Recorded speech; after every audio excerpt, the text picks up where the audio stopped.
बिना ड्राइवर जे लारी हले थी, बिना ड्राइवर जे लारी हले थी, ज़िंदगी ॼण का ख्वारी हले थी। ऐं सभु गॾिजी सजी लुटनि था, सभु गॾिजी सजी लुटनि था।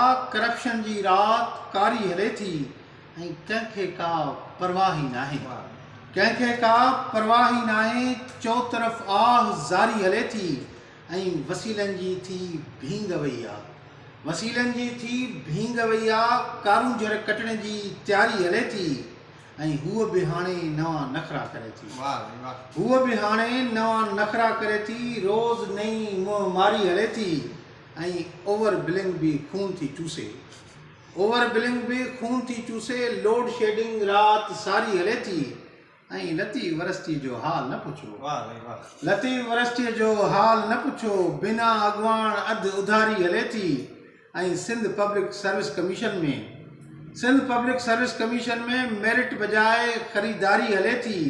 ऐं पंहिंजे जवाननि जो आख़िर छा थींदो, पंहिंजे जवाननि जो आख़िर छा थींदो। सोच संदन नाकारी हले थी, बिना ड्राइवर जे लारी हले थी।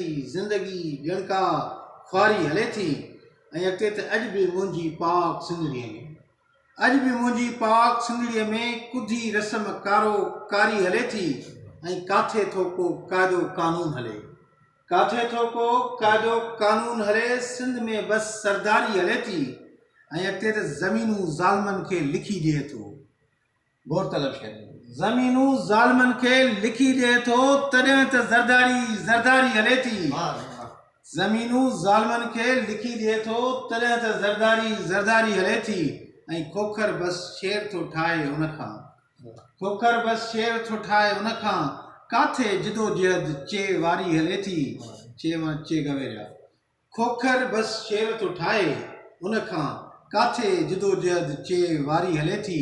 बिना ड्राइवर जे लारी हले थी, ज़िंदगी ॼण का ख्वारी हले थी। तमामु